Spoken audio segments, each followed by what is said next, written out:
បើក្មួយយកមកឲ្យមីងអស់ឪពុកម្ដាយក្មួយបានអីពិសាទៅ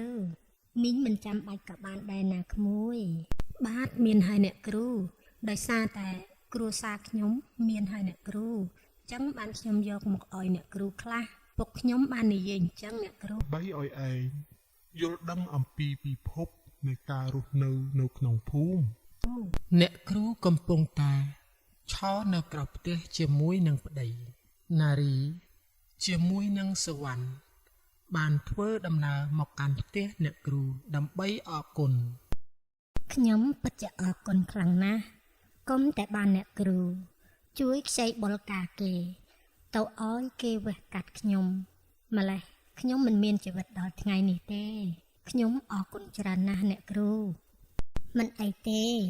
នេះគឺជាទឹកចិត្តបន្តិចបន្តួចតែប៉ុណ្ណោះខ្ញុំគ្រាន់តែមានប្រាក់តិចតួចដើម្បីជួយវះកាត់និងទៅសុំជំនួយពីអ្នកភូមិអ្នកស្រុកដើម្បីឲ្យគេទៅជួយអ្នកតែប៉ុណ្ណោះមិនចាំបាច់អរគុណអីច្រើនពេកនោះទេខ្ញុំបានជាសះស្បើយហើយខ្ញុំអរគុណអ្នកគ្រូណាស់ឥឡូវខ្ញុំបានធ្វើការងារខ្លះហើយខ្ញុំនឹងខំប្រឹងរកប្រាក់ដើម្បីសងអ្នកគ្រូវិញខ្ញុំក៏ជាអ្នកភូមិអ្នកស្រុកនៅទីនេះដែរនេះអ្នកទាំងពីរជាសះស្បើយហើយមែនទេខ្ញុំពិតជាត្រេកអរខ្លាំងណាស់សុភ័ក្រកំពុងតែមើលពីចម្ងាយជាមួយនឹងប្តីរបស់នាងមើលទៅអ្នកគ្រូហាក់ដូចជាមានក្តីសុខខ្លាំងណាស់ហើយគេតែងតែច្រណែននិន្ទានោះគឺជាគ្រួសារដែលធ្វើការនៅឯក្រោយផ្ទះរបស់យើងមើលទៅពួកគេគោរពស្រឡាញ់គ្រួសារអ្នកគ្រូដូចជាព្រះអញ្ចឹងគេអូនលំទោនធ្វើដូចជាស្រឡាញ់ខ្លាំងណាស់គេពិតជាល្ងងខ្លៅខ្លាំងណាស់ប្រហែលជាពួកគេយកការប្រាក់ផងក៏មិនដឹងគេគ្រាន់តែធ្វើយកមុខយកមាត់តែប៉ុណ្ណោះអូនកុំតែខ្វល់ពីគេអីបងមិនចង់និយាយទេគេពូកែយកចិត្តអ្នកភូមិណាស់ប្រហែលជាការធ្វើអំពើល្អនិងក្តីស្រឡាញ់លុយមិនអាចទិញបានហើយបងការធ្វើអំពើល្អនិងការគោរពវាពិតជាសំខាន់ខ្លាំងណាស់ទោះបីជាមានមាសប្រាក់ក៏វាមិនអាចទិញបានដែរណាបងនេះគ្រាន់តែជាការសម្ដែងតែប៉ុណ្ណោះទេមិនដែលអ្នកណាឲ្យរបស់ដល់ច្រើនហើយមិនចង់បានមកវិញនោះទេបងពិតជាមិនជាទេគេសម្ដែងឲ្យតែអ្នកភូមិអ្នកស្រុកស្រឡាញ់គេតែប៉ុណ្ណោះឯងកូនរបស់អ្នកធ្វើការក្រោយផ្ទះរបស់សុភ័ក្របានទិញផ្លែឈើមកឲ្យអ្នកគ្រូនិងសារ៉េតពិសាអ្នកគ្រូខ្ញុំទិញផ្លែឈើខ្លះយកមកឲ្យអ្នកគ្រូនិងពុរិតផ្លែឈើល្អតើចុះបើក្មួយយកមកឲ្យមីងអស់ឪពុកម្ដាយក្មួយបានអីពិសាទៅមីងមិនចាំបាច់ក៏បានដែរណាក្មួយបាទមានហើយអ្នកគ្រូដោយសារតែគ្រួសារខ្ញុំមានហើយអ្នកគ្រូចឹងបានខ្ញុំយកមកឲ្យអ្នកគ្រូខ្លះពុកខ្ញុំបាននិយាយអញ្ចឹងអ្នកគ្រូអញ្ចឹងក្មួយទៅប្រាប់ឪពុកម្ដាយក្មួយទៅថាមីងនិងពូអរគុណច្រើនហើយមីងនិងពូចង់ចាំទង្វើល្អរបស់ក្មួយជានិច្ចពូអរគុណច្រើនហើយណាក្មួយដែលបានយកផ្លែឈើមកឲ្យពូនិងមីងផ្លែឈើនេះពិតជាមានតម្លៃខ្លាំងណាស់វាថ្លៃជាងលុយកាក់ទៅទៀតនេះគឺជាទឹកចិត្តដ៏ល្អណាស់ក្មួយពូអរគុណច្រើនហើយបាទអ្នកគ្រូចឹងខ្ញុំទៅវិញហើយអ្នកគ្រូថ្ងៃមួយសុភ័ក្របានមកជួបជាមួយនឹងអ្នកគ្រូហើយសុំដំបូន្មានពីអ្នកគ្រូដែលធ្វើយ៉ាងម៉េចឲ្យគេគោរពស្រឡាញ់ចូលចិត្តដូចជាសារ៉ិតផងដែរណែបុផាតើឯងអាចប្រាប់ខ្ញុំបានខ្លះទេតើធ្វើយ៉ាងម៉េច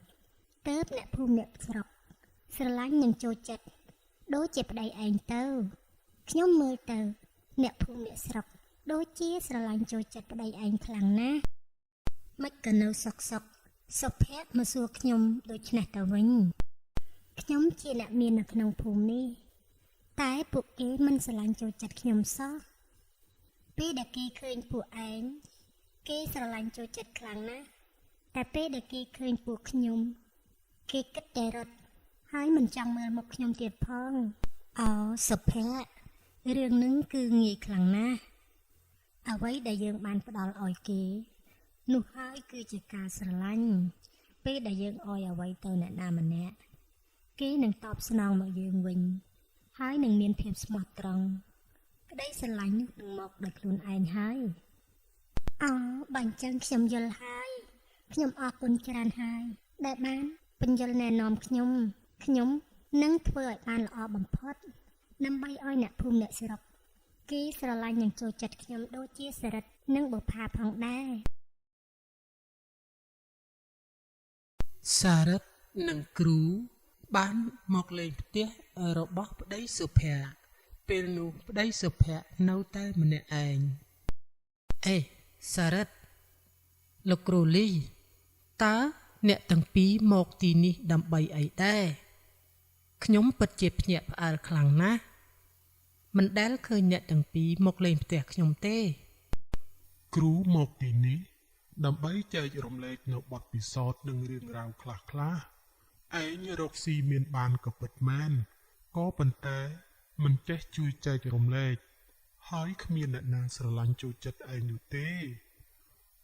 ដូច្នេះហើយគ្រូមកនេះគ្រាន់តែចង់ប្រាប់ឯងនៅរឿងខ្លះៗដើម្បីឲ្យឯងយល់ដឹងអំពីពិភពនៃការរស់នៅក្នុងភូមិតើក្មួយចាំបានទេការដែលមុខចំនួនរបស់ក្មួយការរកស៊ីរបស់ក្មួយធ្លាក់ដុនដាបនោះតើបានអ្នកណាជួយគឺមានតែពូនេះហើយបានបញ្ចាំការប្រាក់គេ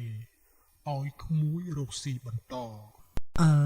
ណែខ្ញុំពិតជាឯងមិនត្រូវភ្លេចគុណគេនោះទេការចែករំលែកគ្នាទៅវិញទៅមកនិងការឲ្យទានវាគឺជារឿងមួយសម្រាប់កសាងសង្គមបច្ចុប្បន្ននិងអ្នកជិតខាងឲ្យរួមរស់ជាមួយគ្នាមានសេចក្តីសុខតើឯងចាំបានទេកាលដែលឃ្លាំងរបស់ឯងត្រូវគេលួចហើយត្រូវបាក់សង្កត់ទៅលើរបស់របរទាំងអស់នោះបានអ្នកភូមិអ្នកស្រុកនោះហើយដែលបានជួយគ្នាមួយដៃមួយជើងធ្វើទាំងកម្លាំងចិត្តនិងទឹកចិត្តដ៏ល្អពួកគេនោះដោយមិនយកប្រាក់មួយរៀលតើឯងភ្លេចគុណពួកគាត់អស់ហើយមែនទេខ្ញុំសួរឯងទៅមើលនេះជាទង្វើដែលឯងត្រូវធ្វើដាក់ពួកគាត់មែនទេក្រោយពីបានស្ដាប់លោកគ្រូបញ្យលណែនាំរួចហើយប្តីរបស់សុភ័ក្រហាក់ដូចជាភ្ញាក់ខ្លួនព្រឺតដូចជាអ្នកណាគេមកដាស់ក្រោកពីដំណេកសុភ័ក្រកំពុងតែឆោពីអ្នកប្តីប្រពន្ធហើយអ្នកភូមិពីរនាក់បានដើរមកដល់ហាក់ដូចជាមានការញញឹមញញែមដាក់គេហើយគេពិតជាសប្បាយចិត្តខ្លាំងណាស់បងមើលតើមើលយើងបានជួយគ្រួសារនោះពេលនេះគេដើរមកតាមនេះគេក៏ញញឹមដាក់យើងបន្តិចបន្តួចដែរបងការដែលយើងអោយរបស់គេបន្តិចបន្តួចប៉ុណ្ណឹងគេញញឹមដាក់យើង